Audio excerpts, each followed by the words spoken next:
I never thought a single text could unravel a decade of stitches I'd sewn into my own skin. My father's message hit my screen like a sucker punch during my graveyard shift at the diner. Julia, we're selling the house. Brooks and I are packing up tomorrow. Come say goodbye if you want. Brooks, my golden boy brother. The one who'd always been the favorite. The one who'd skated through life on charm and lies. I stared at the words, the greasy fluorescent lights buzzing overhead like angry hornets, and felt the old rage bubble up from the pit of my stomach. 10 years ago, that house had been my prison, my alibi, my goddamn tomb. And now they wanted to erase it like it was just another fixer-upper on Zillow. My thumbs flew across the keyboard before sanity could catch up. Sell it? Fine. But make sure you dig up the backyard first. Tell Brooks I said hi, and that the safe's still there, waiting for its owner. I hit send, heart slamming against my ribs like it was trying to escape. It wasn't just a reply, it was a grenade with the pin pulled. I could picture Dad's face crumpling in his lazy boy, phone slipping from his liver-spotted hands, while Brooks paced the kitchen linoleum, whispering curses under his breath. They thought they were done with me. That juvenile lockup and a slap on the wrist parole had bought their silence. But Julia Hale didn't forget. Julia Hale came back sharper, hungrier, with a ledger full of debts that only blood, or something colder, could settle. I clocked out early that night, the diner's stale coffee taste lingering on my tongue like regret. The bus ride back to my one-room efficiency in East Cleveland was a blur of rain-slicked windows and neon signs flickering, open 24/7 like false promises. I'd rebuilt scraps of a life here after my release, waitressing tips, night classes at the community college, a therapist who charged on a sliding scale and pretended not to flinch when I talked about the incident. But it was all veneer, thin as the ice on Lake Erie in January. Underneath, I was still that scared 18-year-old girl, handcuffed in the back of a squad car, screaming that it wasn't me who cracked the safe in Dad's hardware store. It was Brooks. Always Brooks. The house on Elm Street wasn't just brick and mortar, it was the altar where our family sacrificed everything good. Dad ran Hale's hardware like it was the backbone of the neighborhood: nails, lumber, power tools for the blue-collar dads grilling in backyards come Memorial Day. Mom had died when I was 10, cancer chewing through her like it had a grudge, leaving the three of us to rattle around in that echoey space. Brooks was 15 then, already tall and cocky, the quarterback who could do no wrong. I was the quiet one, the fixer-upper, elbow-deep in Dad's inventory logs by age 12, dreaming of community college and escaping to somewhere that smelled like opportunity instead of sawdust. The betrayal started small, the way rust creeps into a pipe before it bursts. Brooks had always been a thief at heart, pilfering 20s from Mom's purse before she passed, borrowing Dad's truck for joyrides that ended in ditch scrapes. But senior year, he got sloppy. The store's safe held cash from weekend hauls, petty receipts Dad squirreled away for taxes. One Friday night, after a game where Brooks threw the winning pass, he came home reeking of cheap beer and desperation. "Jules," he'd slurred, collapsing on my twin bed. "I need a favor." "Big one." His eyes were wild, pupils blown like black holes. He'd lost big at cards with some Milltown hustlers, $5,000, due by dawn. Dad's safe was the only fix. I should have said no. God, I should have grabbed the phone and called the cops myself. But he was my brother, the one who'd shared secrets under the covers during thunderstorms, who'd promised to protect me when Mom's hospital bills buried us. "Just say you did it if they find out," he'd begged. pressing a wad of crumpled 20s into my palm. I'll pay you back. Dad'll believe you over me anyway. You're the responsible one. Lies. All of it. I was the scapegoat because I was steady. Invisible. So I nodded, numb, and watched him spin the dial, the safe yawning open like a grave. By morning, the money was gone, and so was my future. Dad discovered the empty safe first, his roar echoing through the store like thunder. Julia, what the hell did you do? He'd found my fingerprints. Brooks had worn gloves. The bastard. But I'd touched the dial earlier that week. Balancing books. I denied it, tears streaming. But Brooks stood silent in the doorway, eyes downcast like the perfect grieving son. The cops came. Neighbors whispered, "Poor Frank Hale's girl gone bad," and the judge, a stern-faced relic from the old neighborhood, sentenced me to 2 years in juvie, with parole if I kept my nose clean. Character building, he called it, banging his gavel like a coffin nail. Brooks visited once, 6 months in, his letter smelling of Old Spice and guilt. "I'm sorry, Jules. Dad made me promise not to say anything. Family first, right? Family first." The words curdled in my gut even then. Dad never visited. Just a check for commissary every month, and signed, like I was a stray dog he'd forgotten to neuter. I served 18 months, emerging into a world that had moved on without me, friends scattered, college dreams dust, the hardware store thriving under Brooks's management. He'd sweet-talked Dad into expanding, adding a tool rental side hustle, while I slung hash browns for minimum wage. That text from Dad? It was the match to the powder keg. As the bus jolted to a stop outside my building, rain pelting the roof like accusations, I pulled up old emails on my phone, hacked into Dad's account last year. A petty revenge I'd nursed like a grudge. There they were, Brooks's frantic messages from a decade ago, begging Dad to cover for him. "She'll take the fall. Pop. She's tough. We can fix this." And Dad's reply, "Do it clean. I'll handle the cops." My hands shook as I forwarded them to my own inbox. The evidence I'd buried under layers of forgive and forget therapy sessions. No more. The house going up for sale meant they were wiping the slate, new life for them. Erasure for me. But Julia Hale wasn't going quietly. I didn't sleep that night. Instead, I paced my shoebox apartment, the walls closing in like juvie bars, plotting in the dim glow of my laptop. Revenge wasn't a movie montage, it was math. Cold and precise. Step 1, show up unannounced. Force the confrontation. Step 2, dig up the literal and figurative dirt. That safe? Brooks had stashed it in the backyard under the old oak. A rusted metal box holding not just the ledgers of his theft but Polaroids, me and him as kids. Mom's smile frozen in time. And the one damning shot, Brooks mid-crack. The safe door opened behind him like a taunt. I'd found it years ago. Post-release. During a family reconciliation barbecue I'd crashed. Hit it back. Biding time. By dawn, I'd booked a Greyhound to Pittsburgh. Elm Street was a 3-hour haul west, through Rust Belt ghosts and billboards hawking fresh start loans.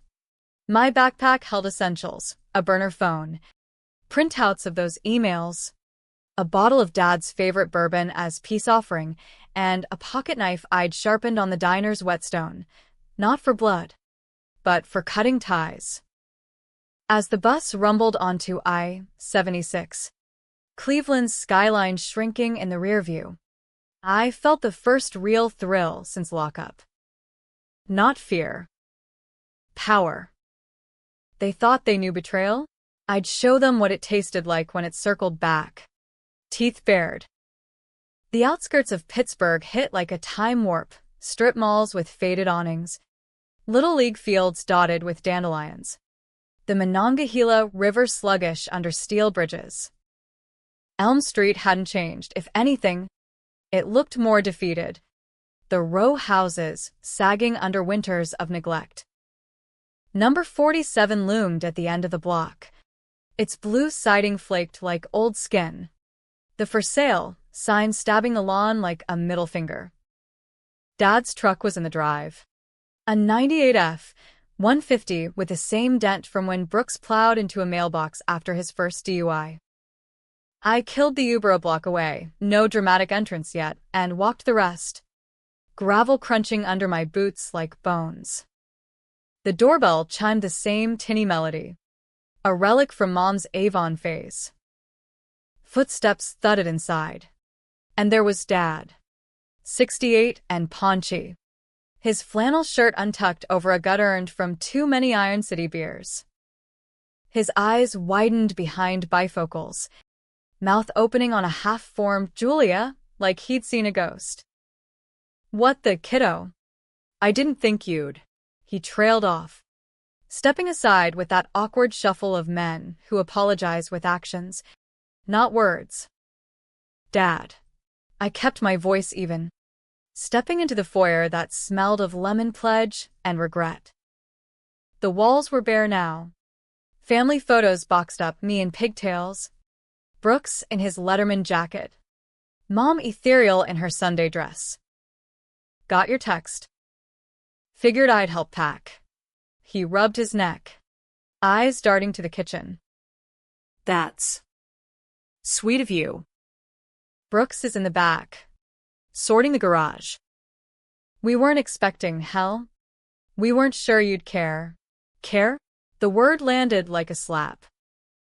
I followed him through the living room, past the couch where we'd watch Steelers games, Dad's arm around my shoulders until I was too troubled for touch. Brooks emerged from the garage door, wiping grease from his hands on a rag, his frame filled out to linebacker bulk, blonde hair gelled back like he was still chasing prom queens. "Jules?" His grin was all teeth, the charmer's mask slipping just a fraction. "Long time. You look good. Parole treating you right?" "Fuck you, Brooks." The words hung there, casual as a weather report. Dad froze mid-step, but I pressed on, dropping my backpack by the coffee table. "I'm not here for hugs. I'm here for the house." And the truth. The air thickened, the kind of tension that precedes a storm. Brooks's eyes flicked to Dad, a silent SOS. But Frank Hale just sighed, heavy as the safe we'd buried. "Julia. Honey. That's old news. Water under the bridge. We're selling to start fresh retirement village for me. Brooks taking over the store full-time. Fresh." I laughed, sharp and bitter, pulling the bourbon from my bag and slamming it on the table. "Like you started fresh after you let your daughter rot for your son's fuck-up? Pour us around." "Dad." "It's time for story hour." He poured, hands trembling, 3 fingers of amber in chipped tumblers. Brooks sank into the armchair, legs splayed like he owned the place, which, in a way, he did. "What do you want? Jules? Money? The store? It's done. I paid my debts. Your debts." I sipped, the burn steadying me. "Tell that to the juvie counselor who said I had trust issues, or the jobs that ghosted me because of my record. You paid nothing. Dad covered for you because you were the future, the one who'd carry the Hale name without the stains." Dad's face crumpled, glass halfway to his lips. "It wasn't like that. Brooks was a kid, spiraling after your mom. College scouts sniffing around. If he'd gone down, he trailed off, staring at the floorboards like they held answers. And I wasn't. My voice cracked. The first fracture in my armor. I was the steady one. Remember? The one who balanced your books while you nursed hangovers. But sure. Sacrifice the girl. Family first. Brooks leaned forward, elbows on knees. That cunning glint in his eye, the same one that had talked him out of DUIs. Charmed suppliers into credit. You think I don't feel it? I tried to make it right.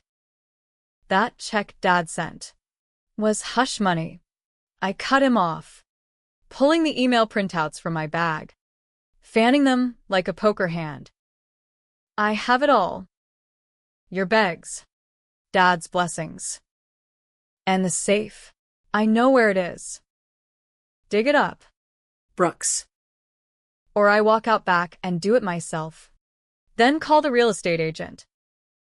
Hey, potential buyers, ever wonder why the oak trees got a metal tang? His face drained of color, the mask cracking. Dad set his glass down with a clink that echoed like a gunshot. Julia, Please. don't drag this up. The house is tainted enough. Tainted. I stood, chair scraping back. You tainted it. Both of you. But fine. Let's exhume the corpse. I strode to the back door, flinging it open to the yard, knee-high grass whipping in the wind, the oak sentinel at the far end, roots clawing the earth like desperate fingers. Brooks followed, cursing under his breath, Dad trailing like a condemned man. The shovel was in the garage, rusted but serviceable. Brooks grabbed it first, jamming it into the soil with more force than necessary. This is bullshit. Jules. You show up after 10 years. Playing avenging angel? What? You want me to grovel? Say I'm sorry in front of a judge. I want the truth, I snarled, grabbing a trowel from the flower bed, digging beside him. Clods of dirt flew, the earth reluctant, as if guarding its own secrets. You flipped on me for a scholarship that fizzled anyway. Heard you washed out of Penn State after one semester. And Dad? He flipped too, choosing legacy over blood. Dad hovered at the patio edge, wringing his hands. He chose survival. The store was all we had left of your mom. If Brooks went down, we'd lose everything, creditors circling like vultures. And I was collateral. The trowel hit metal, a dull thunk that stopped us cold. Brooks dropped the shovel, breathing hard, sweat beading on his forehead despite the chill. Together, we scraped away the last layer, the safe emerging like a coffin from the grave, dented, Locked. its combination etched in my memory, 0-8-15. Mom's birthday and the year she died. Brooks knelt, fingers hovering over the dial. What now? You gonna open Pandora's box for the whole neighborhood? I twisted the numbers, the click loud in the silence. The door swung open on creaky hinges, spilling yellowed ledgers, faded photos, and a single envelope, sealed with Dad's scrawl. For Julia, when you're ready. My hands trembled as I slid it open. Inside, a life insurance policy on Mom, cashed early by Dad to cover store debts, and signed by her in her final days. And a note. I forged it. Kiddo. To keep the lights on. Brooks knew. We buried it, so you wouldn't hate me. The world tilted. Not Brooks's theft. The safe's original sin was Dad's. He'd embezzled from Mom's policy, faked her sign-off while she lay dying, tubes snaking her arms. Brooks had covered that. Then his own crime on top, framing me to bury both. You, I whispered, Photos slipping from my fingers, Mom's wan smile. Unknowing. Dad's voice broke from the patio. Cancer bills were drowning us. I thought one lie would save us all. Then Brooks. It snowballed. Brooks rocked back on his heels. Dirt-streaked face, a mask of something like relief. I didn't start it, Jules.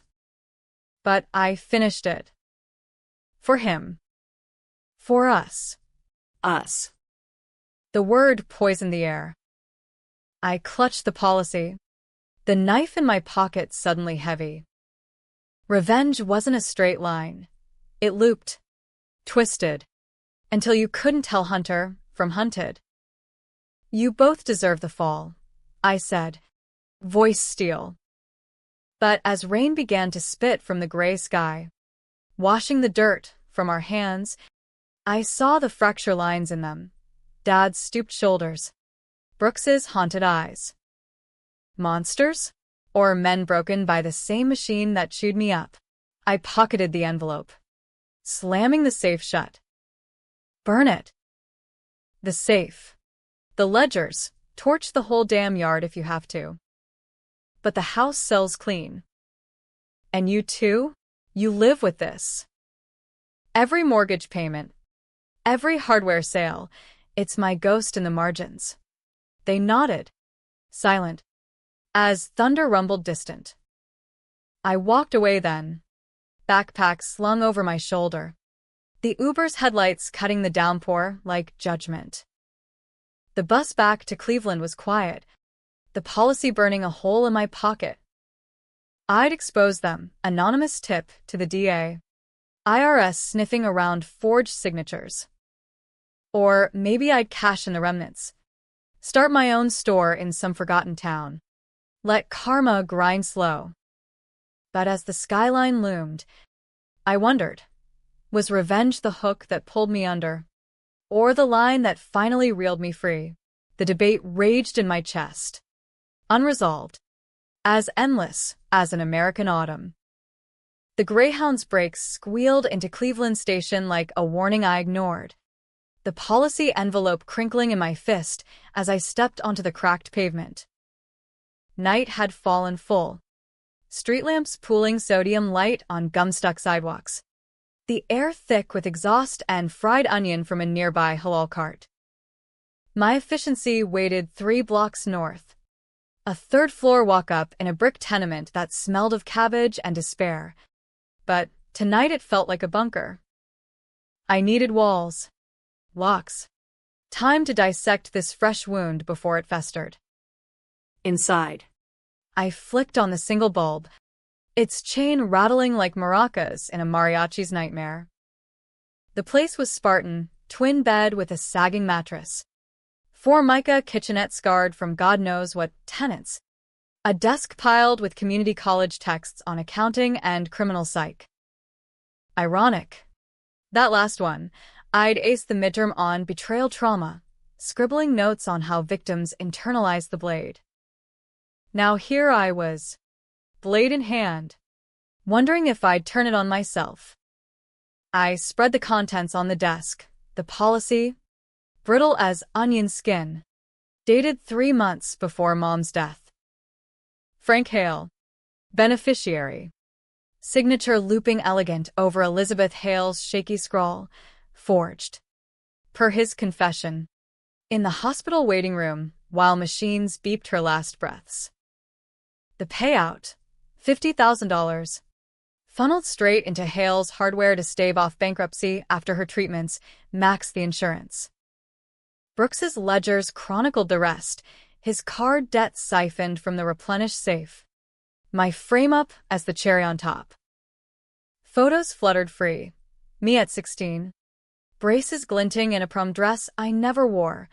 Brooks and Dad fishing on the Allegheny.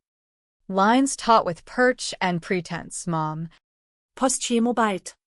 Grinning through nausea for my Polaroid.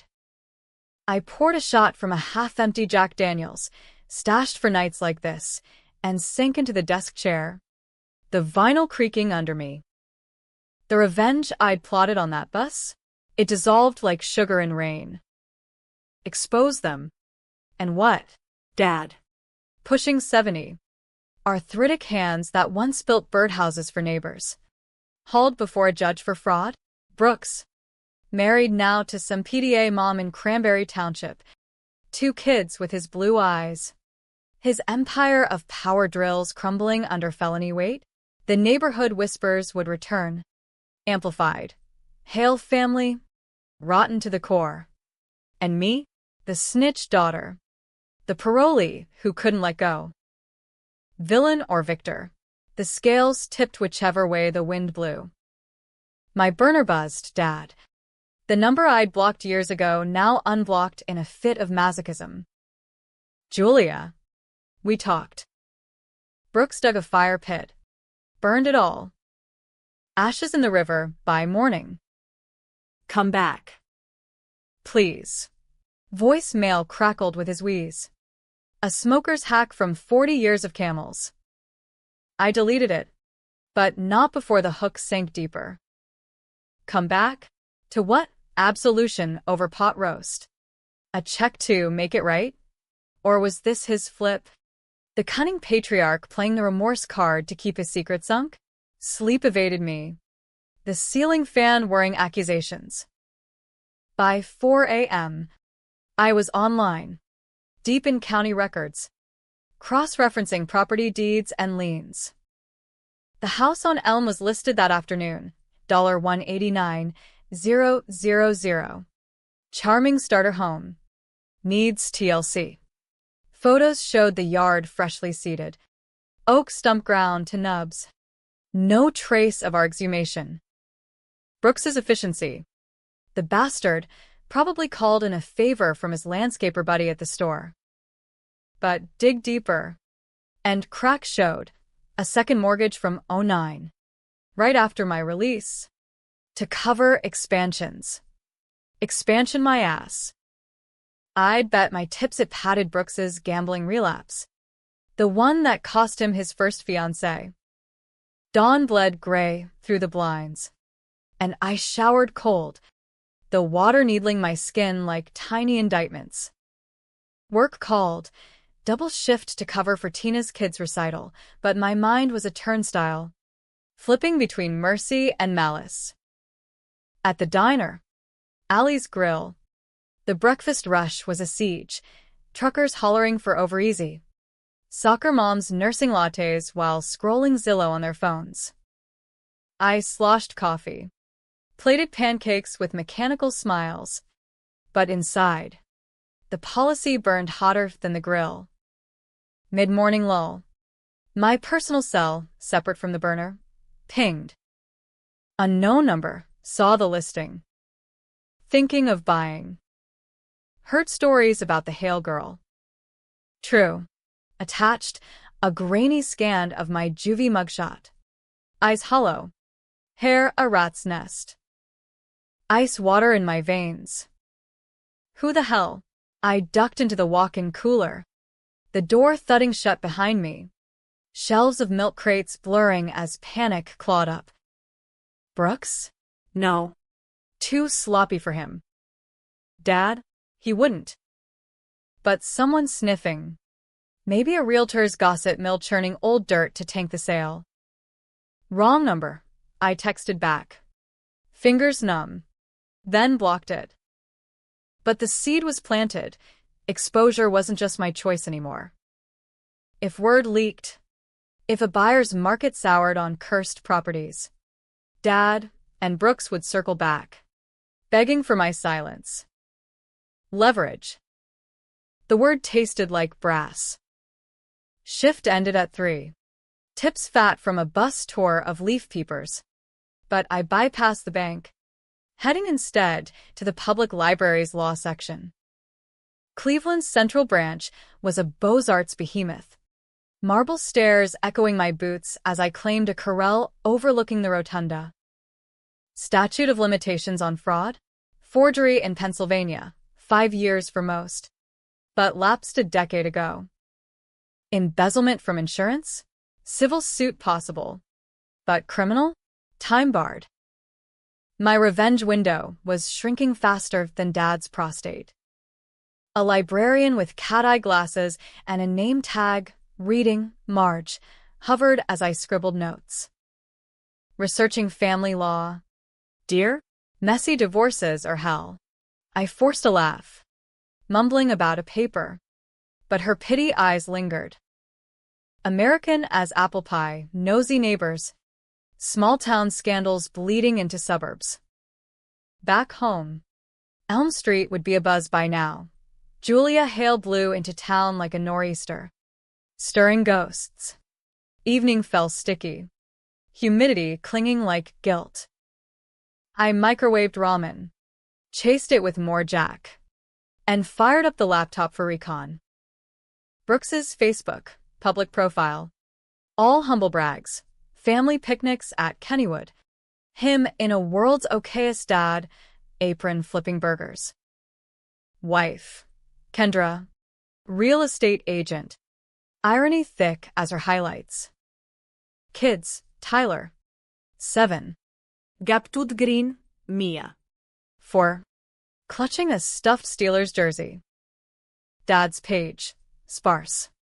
Posts about VFW fish fries and missing my Elizabeth.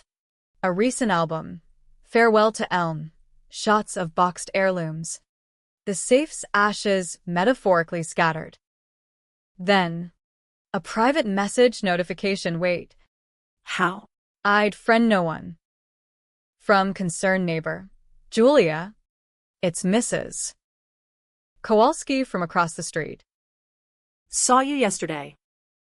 Frank's not well. Heart scare last month. Whatever you're planning, think twice. Blood's thicker. Delete. Block. But the knife twisted. Dad's sick? Part of me crowed. Karma's slow grind. The rest? A hollow ache. The girl who once bandaged his work cuts whispering forgive. Midnight found me on the fire escape.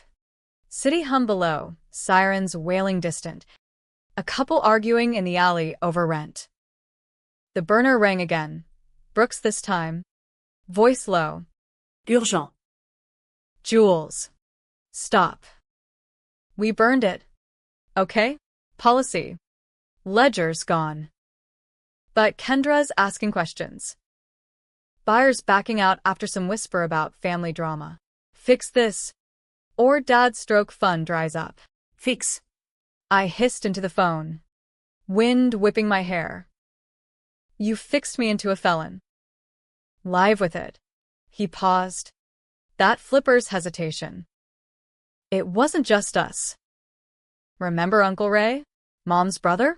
He pushed Dad into the insurance play, said it'd honor her legacy by saving the store. Ray got a cut. Silent partner. He's the ghost you didn't dig up. Uncle Ray. The salesman uncle who'd swooped in post-Mom's funeral. All slick suits and investments. I'd forgotten, or buried, his shadow in the safe's darkness. Another layer. Another betrayer. And you covered for him too? Family, Brooks said, echo of Dad's mantra. Always. I hung up. The word a curse. Sleep came fitful. Dreams of the house aflame. Mom's face in the window. Mouthing why. Morning broke with rain lashing the window. Thunder grumbling like Dad's confessions. I called out sick. First time in months. And packed light, the policy remnants. I'd salvaged a corner with a forgery date. Laptop. Knife. And a disposable camera for evidence. Pittsburgh again. But not for confrontation. Recon on Uncle Ray. The forgotten flipper. The drive, rental this time. A beater Civic from Enterprise. $40 a day. Wound through Ohio's turnpike monotony. Billboards for Trump rallies and Cracker Barrel exits blurring by. Ray lived in Sewickley now. Tony's suburb across the river. Gated community with lawns manicured like golf greens. His address from a quick LinkedIn stalk, Raymond T. Ellis. Financial consultant. Schmoozing boomers into annuities. The house was McMansion modern, white columns, 3-car garage, a Tesla charging like a smug middle finger. I parked a street over, hood up against the drizzle, and cased the place from afar. Ray emerged at noon, 60s trim, silver fox hair, khakis and polo screaming, "Trust me with your nest egg." He loaded golf clubs into the Tesla, heading to Oakmont, probably schmoozing clients over birdies. Opportunity. I tailed him at a distance, the Civic's wipers thumping a war drum, until the country club lot.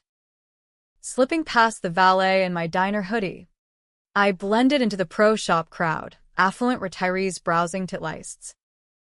Ray was on the 19th hole patio, martini in hand, laughing with a paunchy exec type. I lingered by the bar, nursing a club soda, ears straining over clinking glasses.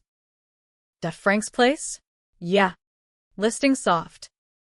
"Old man's health tanking. Son's got skeletons. But hey, at fire sale price." Ray's voice, oily as ever. The exec chuckled. "Skeletons? Like that daughter who did time? Neighborhood hazard." Ray leaned in, conspiratorial. Worse. "Family forged the wife's policy," my nudge. Technically. "Kept the hardware afloat." Brooks buried the evidence, but the girl's back, sniffing. My blood roared. Nudge? He'd orchestrated Mom's desecration, then profited. I slipped out before red hazed my vision, snapping a photo with the disposable, Ray mid-smirk, time-stamped. Back in the Civic, engine idling in the lot shadow. The plan reformed, sharper. No courts. Too clean. Too final. Psychological siege. Anonymous letters to Ray's clients. Ask about the Hale forgery. Your advisor's complicit. To Kendra. Polaroid of Brooks at the safe. Timestamp faded but damning. To Dad. A final check. And signed, with the policy corner taped inside. Pay it forward. Or pay. But as I merged onto the parkway, rain sheeting the windshield, doubt crept in. Was this justice? Or just trading one grave for another? Brooks's call from last night echoed. Family. The word choked me. I'd flip too. Maybe send the evidence. Watch them scatter. Then vanish to Seattle or Austin. Start fresh with forged ID and a barista gig. Or stay. Buy the house myself on contingency. Turn it into a halfway for ex-cons. Haunt them eternal. The miles unspooled. Cleveland's lights winking welcome.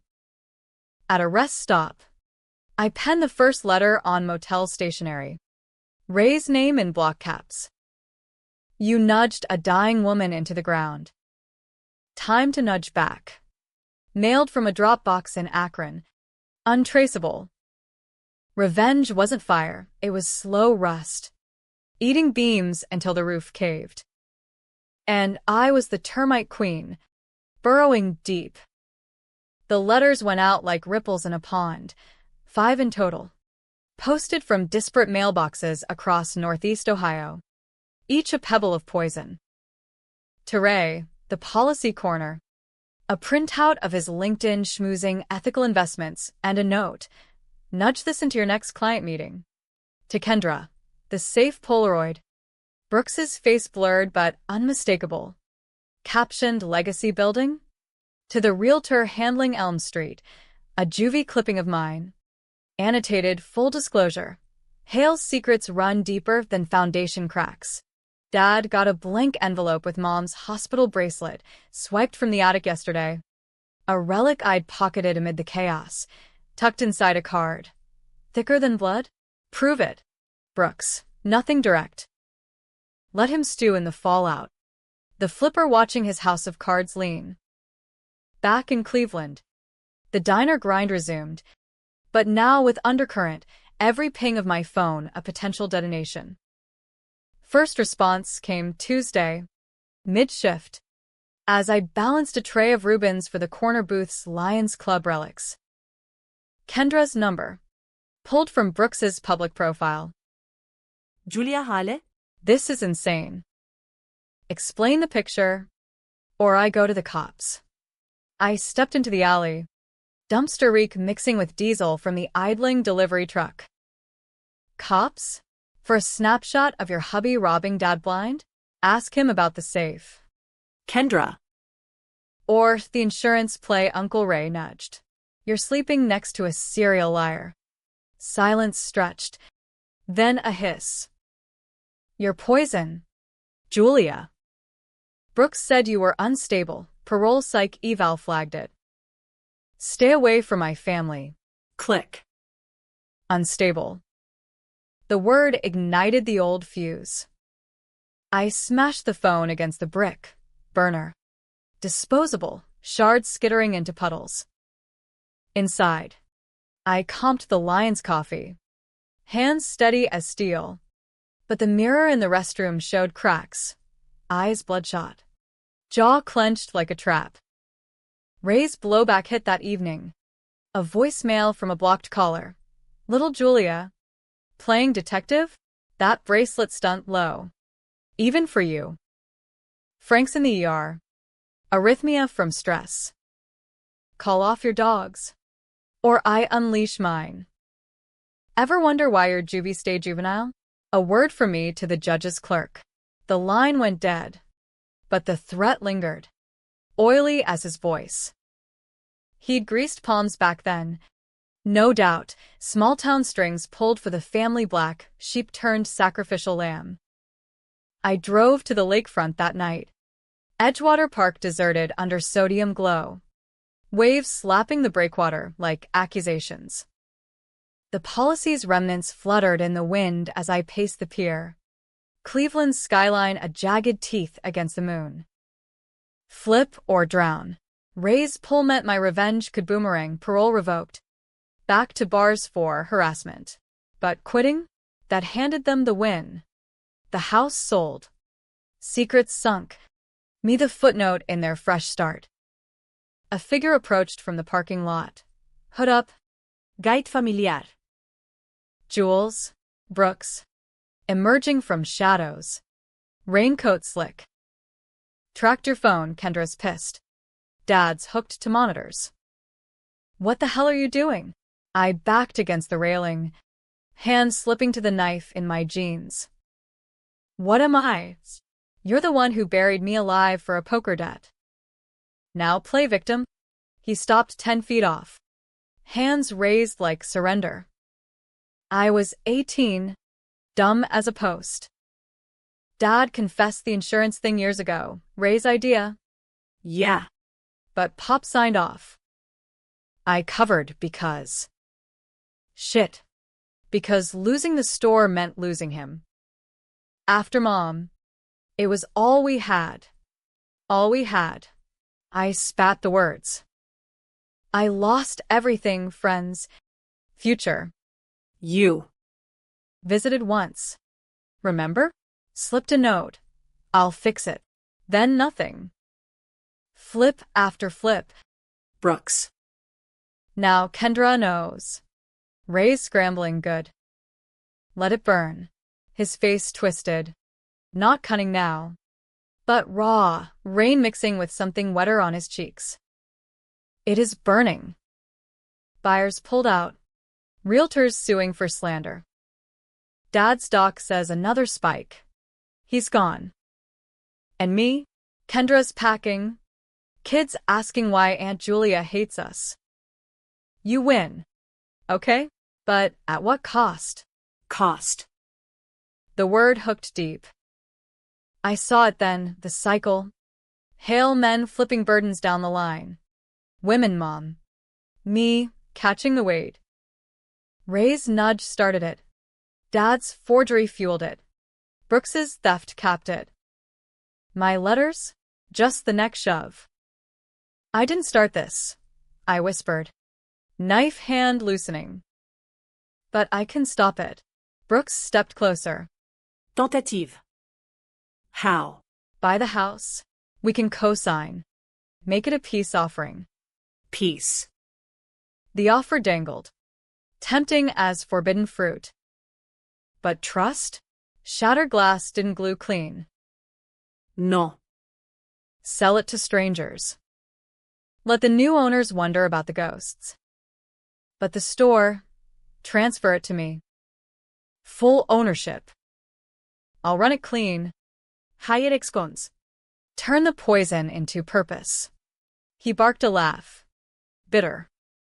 You? Behind the counter. Preaching redemption? Dad'd roll over. Dad's rolling already. I pulled the bracelet from my pocket, tossing it to him.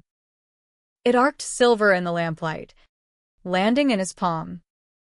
Tell him Mom says forgive. But the deed, my name on it. Or the letters keep coming.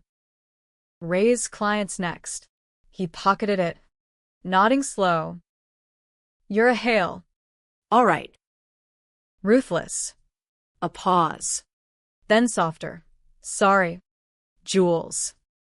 For real this time. He walked away, silhouette dissolving into rain. And I stood there till numbness set in, waves mocking my isolation. Ruthless. The label fit. Controversial as a Trump tweet, hero to the betrayed, tyrant to the flippers. Back home, I drafted the ultimatum email to Dad's account, store papers or exposure, and hit send. The whoosh final as a guillotine. Wednesday dawned muggy. The diner humming with steelworkers' banter over biscuits. Mid-rush. My cell lit. Dad. Weak but steady. Julia. Brooks told me. The store's yours. Lawyers drawing papers. Just. Come see me. Room 312. Allegheny General. The tray slipped from my hands, corned beef hash splattering the linoleum like abstract art. On my way, I muttered, untying my apron. Mercy or manipulation? The drive blurred. Hospital corridors a sterile maze of beeps and bleach. Dad lay propped in 312, for dripping saline. Monitors beeping steady. Thinner than yesterday. Eyes sunken. But that crooked smile, same as Mom's. Kiddo. He patted the bedrail. You drive a hard bargain. I sank into the vinyl chair. The room closing in. Not bargain. Justice. Why? Dad? Mom on her deathbed. And you.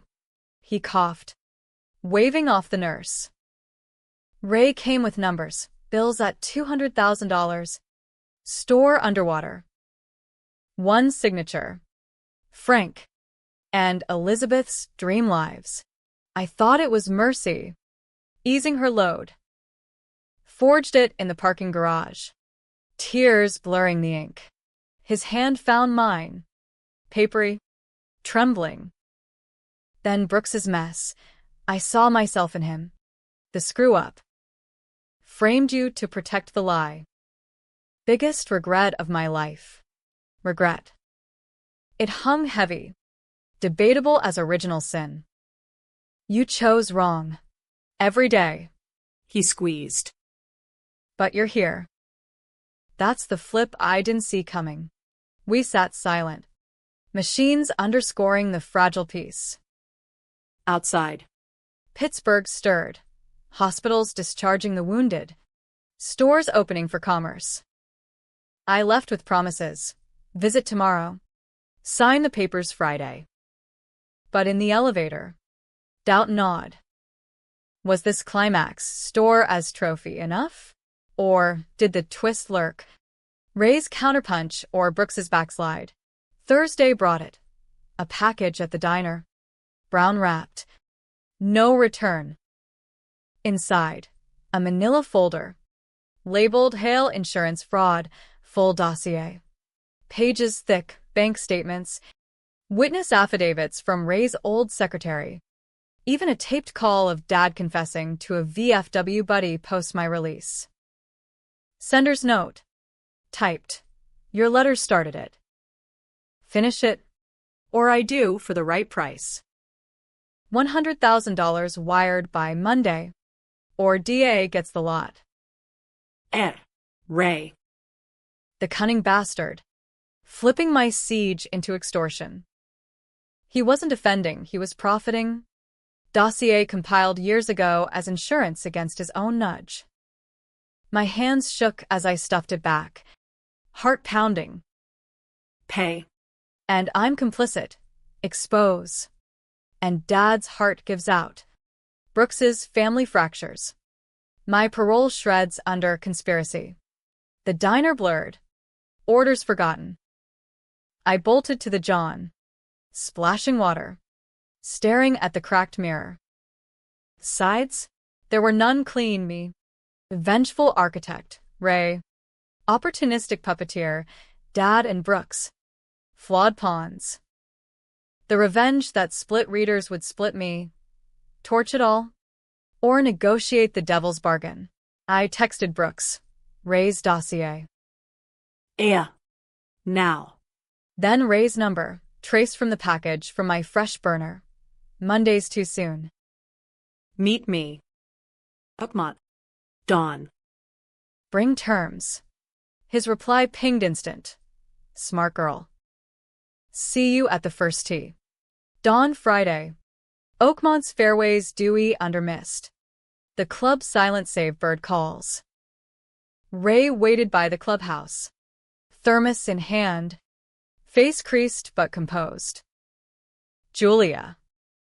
Coffee. Terms. Istud firm. Folder under arm. You burn the dossier. I burn my letters.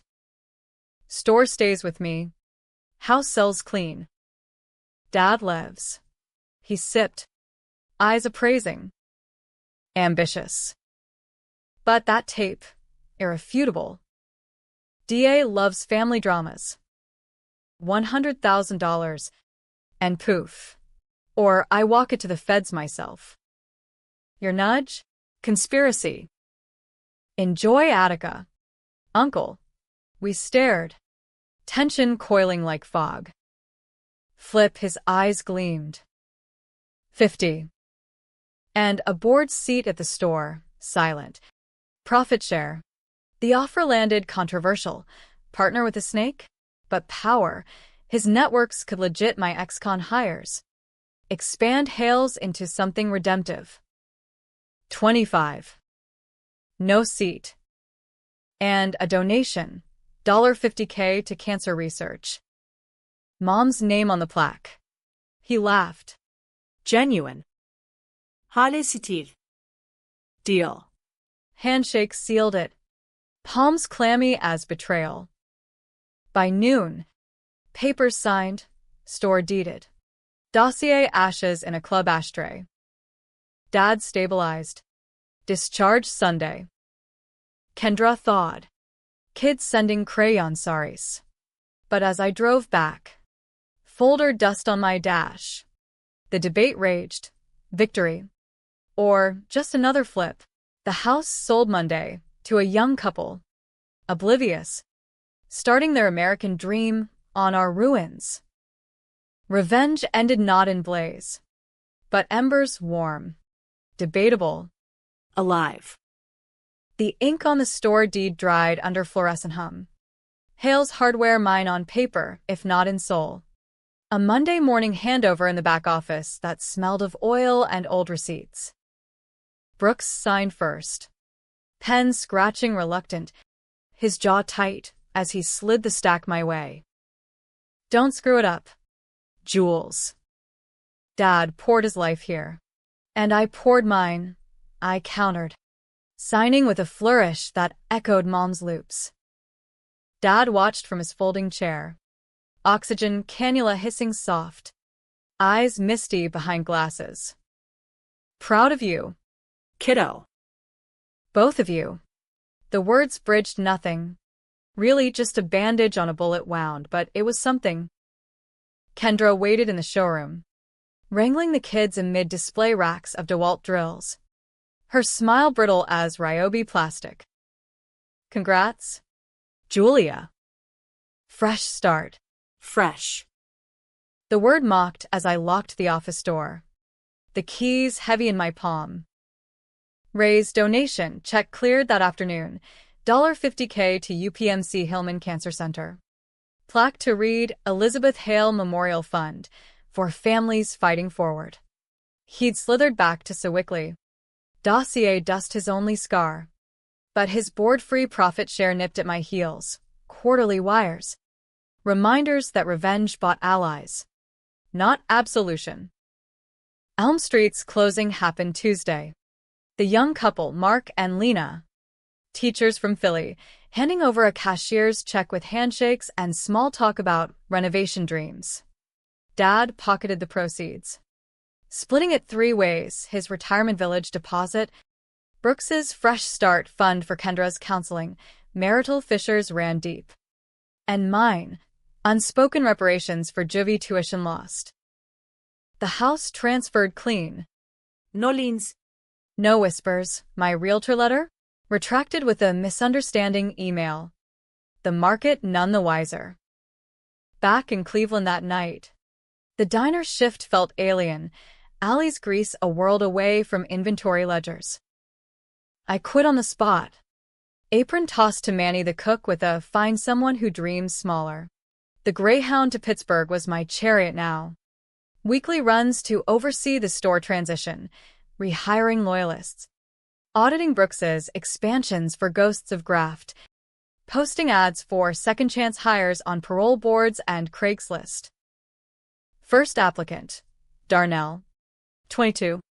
Armed robbery stretch. Eyes hungry for hammers over heists. Won't let you down. Yes.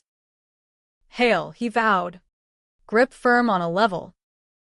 I believed him, saw my reflection in his wary stance. But peace? Elusive as a level bubble. Dad's check-funded night classes at Pitt, business admin, with a minor in ethics, ironic twist, and a shoebox apartment off Carson Street, South Side walkable to bars and the ballpark. Pirates games became ritual.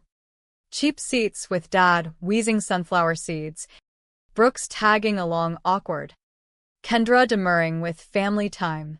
We didn't talk depths, the forgery, the frame. Ray's nudge, but surface thawed, Mia braiding my hair clumsy, Tyler quizzing me on torque wrenches. Family. Fractured but functional. American as dysfunction. Ray's first wire hit end of month. $2,500 deposited neat. A post-it note in the envelope. Invest wisely. I framed it on my desk, not the store's. My home office corner, beside Mom's Polaroid.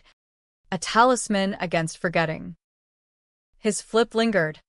A shadow investor emailing suggestions. Expand to e-commerce. Target millennial DIYers. Profitable. Yes. But his scent clung. A reminder that endings looped. October brought the plaque unveiling at Hillman. A crisp afternoon under falling leaves.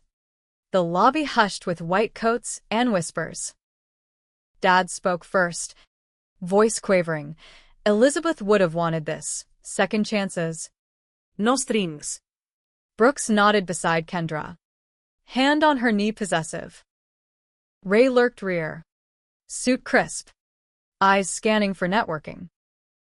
Me? I gripped the podium last, words spilling raw. Mom taught us lies sink ships. This fund? It's our float, for every family flipping against the tide. Applause polite, but the debate brewed in my gut, heroic. Or just laundering guilt. Post-ceremony. Over coffee in the atrium. Dad pulled me aside. Cane tapping tile. You flipped us, Julia. Save the store. Maybe us. But the cost was high. I finished, Stirring creamer endless. Yours too. We all paid. He nodded, eyes distant. Ray called. Says you're a natural, store sales up 15%. But watch him. Snakes shed skins, not souls. The warning itched. November audits revealed it. Discrepancies in supplier invoices. Ray's suggestions padding with kickbacks, his cut rerouted subtle. Not theft, but graft. The nudge reborn. I confronted him over Thanksgiving brunch at the club, neutral ground. Turkey dry as grudges. Invoices. Ray. Clean. Or the feds get your tax returns. He buttered a roll. Unperturbed. Business. Julia. You want growth? Grease wheels. Clean growth. I slid copies across the linen, marked discrepancies. Or our deals, Ash. He pocketed them. Smile thin. Feisty. Fine. Adjustments incoming. But remember, I flipped for Frank once. Loyalty's a two-way. Loyalty. The words soured the gravy. Christmas came fraught. Dad's tree twinkling in the retirement condo. Brooks's kids ripping gifts. My presence a tolerated ghost. Gifts exchanged practical. No bows on betrayal. Mine to Dad. A restored fishing rod. Line taut. To Brooks, a lockbox safe. Combo 0-8-15. Empty, but echoing. Ray sent wine. 82 Bordeaux. Note. To Flips well-aged. New Year dawned with resolve. Store thriving. Hires like Darnell proving steady. Sales ticking millennial with online tutorials. Hail hacks. Build. Don't break. But the twist brewed slow. Controversial as a divided nation. February. A letter arrived, no stamp. Slipped under my door. Julia, Ray's dossier wasn't all. Your mom's signature? I witnessed it. She knew. Signed willingly. Cancer lucid moments said save the dream. Frank. Check her journal. Attic box. Destroy this. Love. Dad. The paper trembled. Mom knew. Forgery myth shattered. Consent. In her final fog. I drove to Elm that night. New owner's permission begged for sentimental closure. The attic dust-choked. Boxes labeled Elizabeth. Her journal leather-bound. Pages frail. Entries blurred ink. Chemo nausea. Love for us. Then 3 months pre-death. Frank needs the policy. For the kids. The store. I'll sign. Let him forge if hands shake. Dream lives. Tears blurred. Gut twisting. Dad hadn't betrayed her. He'd honored a mercy kill on pride. Brooks's cover? Still sin, but layered in grief's fog. My revenge? A sledge on illusions, splitting us further. Destroy the letter, or wield it, absolve Dad. Indict my siege? I burned it in the new owner's fire pit, ashes scattering on wind. The twist mine alone. No debate shared, it ended ambiguous. Happy in redemption's half-light, tragic in truth's half-buried. Spring bloomed. Store expanded, a community tool library. Ex-cons mentoring youth. Dad visited weekly. Oxygen ditched. Fishing tales flowing. Brooks and Kendra counseled through. Kids calling me Aunt Jules easy. Ray's wires continued. Clean now. His flips tamed. But nights. Lakefront walks. I pondered. Right or wrong. The scales balanced eternal. The house's echo in every decision. Revenge wasn't closure. It was the door cracked. Ghosts slipping through. Debating till dawn. In America's grind, rust belts to boardrooms, we all flip. Betray. Redeem. Julia Hale? Just the narrator. Pen still wet. Story unfinished.